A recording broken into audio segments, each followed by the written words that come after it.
পাঁচ শ্রেণীর লোককে নবীজি শাফাত করবে না, সেদিন নবীজি চিনবে না। আল্লাহর নবী বলবে, তুই দূর হয়ে চলে যা, তোর জন্য আমি কাঁদি নাই, তোর জন্য আমার কোনো সম্পর্ক নাই।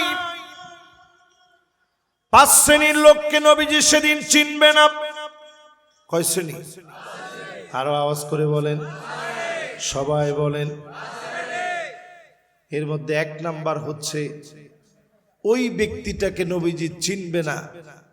এক নাম্বার ব্যক্তি হচ্ছে সেই ব্যক্তি যেই লোকটা প্রথমে শিরকের দিকে যাবে, কবরের কাছে গিয়ে মাথা নত করবে, মাজারের কাছে সন্তানাদি চাবে। এমন লোক আছে না নাই? মুশরিককে আল্লাহর নবী শাফাত করবে না, মুশরিককে আল্লাহর নবী চিনবে না। আমার সমাজে অনেক লোক আছে যারা মাজারে গিয়ে সেজদা দেয়, বাবার কাছে সন্তান চায়। এমন মুশরিকদেরকে নবীজি শাফাত করবে না, ঠিক কিনা বলেন? দুই নাম্বার, বেদাতি। যেই লোকটা বেদাত করে, এরকম বেদাতি আমাদের সমাজে কম না বেশি? হাজার রকমের বেদাতি আছে আমাদের দেশে। এইরকম বেদাতিও আমাদের দেশে আমার নিজের চোখে দেখছি। যেই বেদাতি নিজে বলতেছে বেদাত করতে করতে প্রয়োজনে জাহান্নামে যাব। কে কে যাবেন হাত তুলেন। তখন কিছু লোক হাত তুলছে। বেদাতি বলতেছে, দেখছেন এই যে হাত যারা তুলছে, আমরা একসাথে জাহান্নামে যাব, প্রয়োজনে জাহান্নামে যাব, এরপরও বেদাত ছাড়ব না। আজকে থেকে এই কথা পরিষ্কার লিখে নিয়ে যান, বেদাত যে করবে সে আল্লাহর নবীর উপরে তোহমত দিল। কেমন যেন মনে করলো নবীজি পৌঁছাইতে পারে নাই বিধায় আপনি নিজে সংযোজন করা লাগছে, দায়িত্ব পালন করে নাই বিধায় আপনি নতুন করে কোনো কিছু ঢুকাইছেন। এই নতুন ঢুকানোর দ্বারা আল্লাহর নবী সেদিন আপনাকে দূর দূর করে তাড়ায় দিবে, ঠিক কিনা বলেন? তিন নম্বরে নবী চিনবে না জালেমকে। জালেমদেরকে সেদিন নবীজি চিনবে না। অথচ আল্লাহর নবী সিজদার মধ্যে পড়ে থাকবেন। আল্লাহ বলবেন, ইরফা রাসাক, নবী হে মাথাটা আপনি উঠান। ইশফা তুশাফা, যাকে মনে চায় শাফাত করেন। সালতু তাব, যা মনে চায় আপনি চান। আজকে আর নবী আপনি কাঁদবেন না।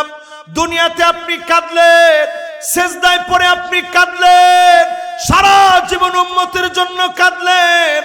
আল্লাহ বলবে আজকে আর কাঁদবেন না। সেদিন আমার নবী শাফাত করবে। নবীর শাফাতে ধন্য বানায় যিনি জান্নাতি বানায় দিবেন তিনি কে? সেদিন দলে দলে লোকেরা জান্নাতি হবে। নবীজি শাফাত করবেন এক নম্বরে মুশরিককে, দুই নম্বর বেদাতিকে, তিন নম্বর জালেমকে।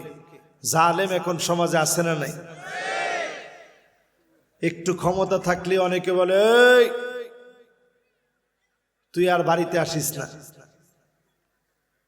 একটু ক্ষমতা থাকলে অনেকে বলে, এই তুই দোকানপাটে আর বসিস না। এরকম আছে না নাই?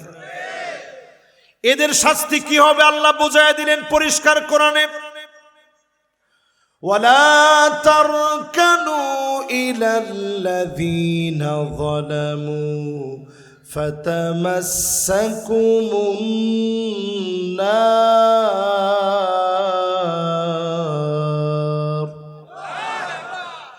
আল্লাহ বলেন, জালেমদের সঙ্গে সাক্ষী হও না, জালেমদের সঙ্গে ঠেস দিও না, জালেমদের সঙ্গে আত্মীয়তা করো না, জালেমদের সঙ্গে বন্ধু হও না।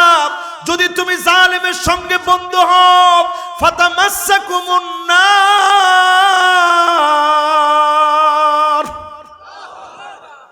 আগুন তোমাকে ঘিরে খাবে। এই জন্য যারা জালেম, আগুন আপনার অপেক্ষায় আছে। আল্লাহ আমাদেরকে জুলুম থেকে হেফাজত করুক, পড়ে না আমিন।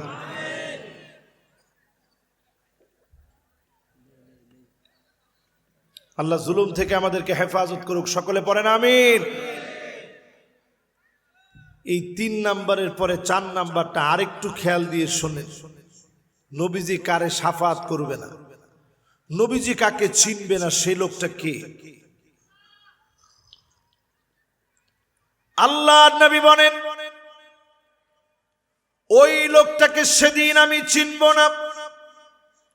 কুল্লু গালিন মারিক, যেই লোকটা বাড়াবাড়ি করেছে, নিরপরাধকে অপরাধী সাজায় দিয়েছে, নিরপরাধের নামে 25টা 30টা গায়েবী মামলা দিয়ে দিয়েছে, ঠিক কিনা বলেন? এটা ডাইরেক্ট হাদিসের অনুবাদ, আপনার কাছে পছন্দ না লাগতে পারে,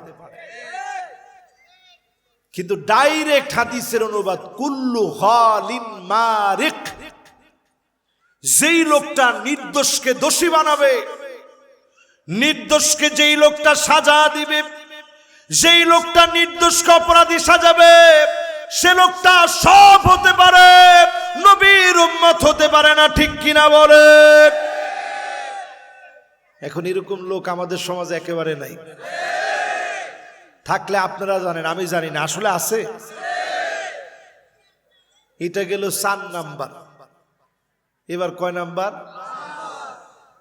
এগুলো কি আপনাদের মনে থাকবে ইনশাআল্লাহ?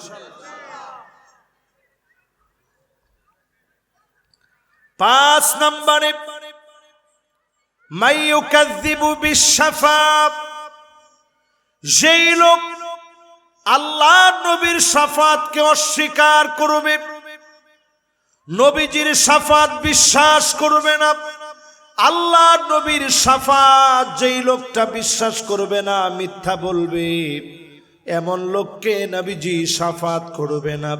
যতজন আজকে হাত তুললেন, কথা বললেন, ওয়াদা দিলেন, আল্লাহর নবীর প্রতি মহব্বত বাড়ান, দ্বীনের দিকে আসেন, কসম আল্লাহর, আল্লাহর নবী খুঁজে খুঁজে নিবেন, শাফাত করবেন, যিনি ধন্য বানায়া জান্নাতি বানায় দিবেন তিনি কে?